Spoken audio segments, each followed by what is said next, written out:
হাই বন্ধুসকল, আজি মোৰ ভিডিঅ'টোলৈ আপোনালোকক স্বাগতম জনালোঁ। বলক আজি নাৰনৌলৰ পৰা দিল্লীলৈ কেনেকৈ যায় বাছেৰে আপোনালোকক তাৰে কিছু তথ্য দিওঁ। আহক আজি এই ভিডিঅ'টো ইয়াৰ পৰাই ষ্টাৰ্ট কৰোঁ। বাহঁতৰ ঘৰৰ পৰা যাবলৈ ওলালোঁ। ডাঙৰ বাক সেৱা কৰিলোঁ আৰু ডাঙৰ ভিন্দুকো সেৱা কৰি ল'লোঁ। তাৰপিছতে মই চশমাযোৰ পিন্ধি ল'লোঁ। পিন্ধি পেলাই এই ৰঙা বেগটো দেখিছে, সেইটোতে মানে বাহঁতৰ ঘৰলৈ কিবা মিঠাই চিঠাই আৰু মোৰ টিফিনটো আছিলে, টিফিনটো লৈ ল'লোঁ। কিহৰ কাৰণে আহোঁতে ট্ৰেইনত খাবলৈ এইবোৰ লৈ আহিছিলোঁ। লৈ পেলাই ওলাইছোঁ আৰু তাৰপিছতে ডাঙৰ বাই শাহুৱেক এই বাথৰুমত কাপোৰ ধুই আছিলে, তাতে গৈ সেৱাটো কৰি ল'লোঁ। যিহেতুকে ডাঙৰ সেৱা কৰি তাৰপিছতে সৰু ডাঙৰ বাৰ দেউকৰ ঘনীয়েক সেইজনী বৌকো সেৱাটো কৰি ল'লোঁ। এতিয়া বলক যাওঁ। অকণমান দেৰিয়ে হৈছে আৰু কিমানখিনি পাওঁ দেখাই যাম, তথ্যখিনি দিবলৈ চেষ্টা কৰিম। বলকচোন। এয়া বেগ লৈ ল'লোঁ। বাইকে ভিন্দুৱে মোক থৈ আহিব। এয়া আহি আছোঁ বাৰু, পাইছোঁহি আৰু নাৰনৌলৰ বাছ ষ্টেণ্ডটো। ইয়ালৈ প্ৰায়ভাগ মানে ট্ৰেইনত তেনেকৈ নাহে মানুহ, বাছেৰে আহে। সেইটো মানে বাছৰ ছিষ্টেমটো বহুত ভাল। এইটো হ'ল নাৰনৌল বাছ ষ্টেণ্ড। বহুত বাছ বেকগ্ৰাউণ্ডত বহুত বাছ লাগি থাকে। আজি অলপ দেৰি হোৱাৰ কাৰণে দেখাব নোৱাৰিলোঁ, টিকেট কটাও মই দেখাব নোৱাৰিলোঁ। ধুমধাম আহি বাছখন উঠিবলগীয়া হ'ল। বাছত উঠিলোঁ। কিহৰ কাৰণে বাহিৰত টিকেট কাউণ্টাৰ থাকে, টিকেট কাটি ল'ব লাগে। কাটি লৈ সেয়া বাছখনো মানে যোৱা ষ্টাৰ্ট হৈছে। একে দেৰি হোৱাৰ কাৰণে লাষ্টৰ ছিটটোহে পালোঁ। চাইডত দেখিছেনে এইবিলাক হালধীয়া যে, চব মাকৈ, চব গোমধানৰ খেতি। এইবিলাক এইটো সময়ত প্ৰায়ভাগ গোমধানৰ খেতিয়ে বেছিকৈ কৰে বোলে। এনেকৈ আহি দিল্লীৰ সোমাইছোঁ আৰু দিল্লীৰ সোমোৱা ষ্টাৰ্ট, লগতে ট্ৰেফিক জামো ষ্টাৰ্ট। দেখিছেনে? প্ৰায় 3 ঘণ্টা ৰাস্তাত,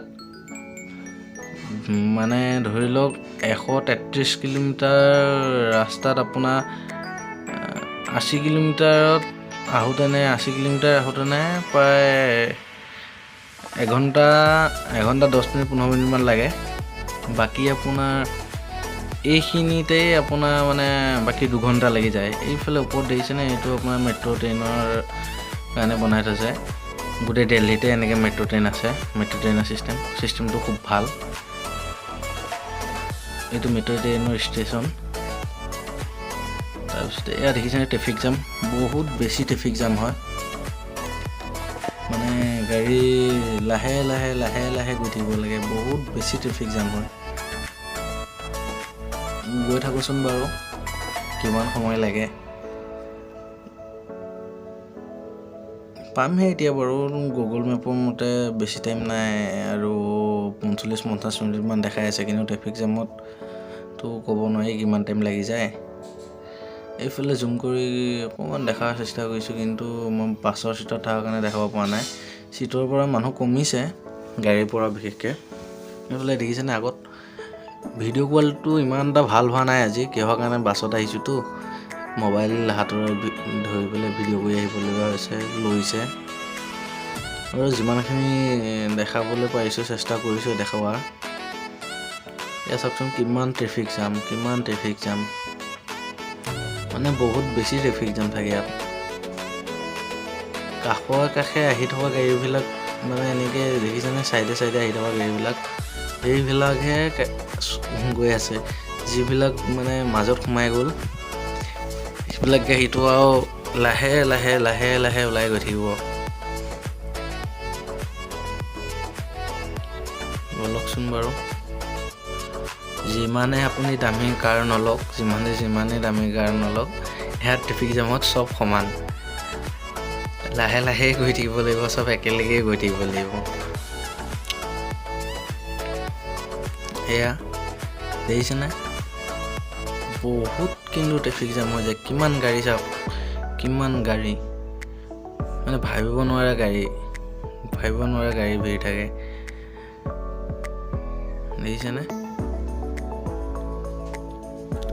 এইটো এটা টোল প্লাজাত আকৌ সৰুকৈ মানে কথাটো বুজি নাপালোঁ কিহৰ কাৰণে এইটো চাইডে সৰুকৈ এটা টোল প্লাজা উলিয়াই আছিলে আৰু দেখিছেনে এই ৱালখনৰ এইটো চাইডে এইটো এটা এয়াৰপৰ্ট কিবা প্লেন নামি থকা লেণ্ডিং বা টেক অফ কৰি থকা হাতে দেখাব পৰা গ'লহেঁতেন কিন্তু নাই আজি বিশেষ ধৰিব নোৱাৰি তেওঁ বাৰু মই দেখুৱাব চেষ্টা কৰিছোঁ সেইটো এটা এয়াৰপৰ্ট এয়া আমি আহি পাই গ'লোঁ ঢলাকুৱা মানে হাৰিয়ানা নাৰ্নল পাঞ্জাৱৰ পৰা অহা বাছবিলাক এইখিনি জেগাতে ৰয় এই জেগাখিনিৰ নাম ঢলাকুৱা এইফালে আপুনি সিটো চাইডে ৰাস্তাটো দেখিছেনে মই অকণমান জুম কৰি দেখাবলৈ চেষ্টা কৰিছোঁ ৰখিবচোন বাৰু এইফালে দেখিছেনে ইফালে যে আপোনাৰ এই মেট্ৰ' ট্ৰেইনৰ ৰাস্তাটো দেখা আছে সেইখিনি পৰাই আপোনাৰ ধৰক মানে আপোনাৰ যদিকা পাঞ্জাৱ হাৰিয়ানা নাৰ্নল এনেকৈ এইটো চাইডে কিবা যাবলগীয়া হয় সেইখিনি পৰাই আপুনি গাড়ী পাব আৰু সেইখিনি জেগাৰ পৰাই আপুনি ধৰক মানে যদিকা সিটো চাইডৰ পৰা পাঞ্জাৱৰ পৰা আহে সেইখিনি জেগাতে ৰখিব সেইখিনি জেগাৰ নাম ঢলাকুৱা সেইখিনি পৰাই আপুনি অটো চটো পাব আপুনি দেখিছিলেনে অটোকেইখন যে ৰৈ যে আছিলে মানে যিকোনো এখন বাছ আহি পোৱাৰ লগতে অটোৱালাবিলাকে অটো আহিয়ে যায় অট'মেটিক ক'ত যাব সুধি আৰু ধৰক ভাড়াটো আপুনি নিজে ধৰক ঠিক কৰি ল'ব পাৰে মই এখন অটো ৰিজাৰ্ভ কৰি ল'লোঁ ইয়াৰ পৰা এতিয়া মই সৰু বাহঁতৰ ঘৰলৈ আহিছোঁ এয়া ছাইডত দেখিছে গোটেই দিল্লীখনতে মেট্ৰ' ছিষ্টেমটো আছে বহুত ভাল ছিষ্টেম মেট্ৰ' লাইন এনেকেই গৈ আছোঁ লাহে ট্ৰেফিক জাম আছে ৰাস্তা এনেকৈ লাহে আগুৱাই গৈ আছোঁ সেয়া ঢলাকুৱাত নামাৰ পৰাও বাহঁতৰ ঘৰলৈ প্ৰায় 50 মিনিটৰ পৰা 55 মিনিটমান সময় লাগে কিহৰ কাৰণে যদিকা এনেইতো আপোনাৰ সেই ঢলাকুৱাৰ পৰা বাহঁতৰ ঘৰ য'ত তালৈকে 16 কিলোমিটাৰ ট্ৰেফিক জাম থকাৰ কাৰণে আপোনাৰ ধৰক মানে এই 50 মিনিটমান সময় লাগি যায় বাহঁতৰ ঘৰলৈ অলপ ফল ফুড কিনি ল'লোঁ কিবাকিবি কিনি লৈ যোৱা ষ্টাৰ্ট কৰিলোঁ এয়া পামহি এতিয়া নিশ্চয় বেছি সময় নাই ওচৰ পাইছোঁহি আৰু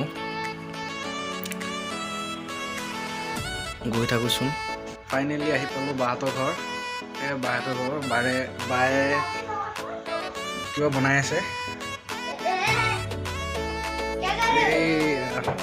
এই যদি বাত দেখিলে এইটো মোৰ ভাগি এটা নে এটা সৰু ভাগি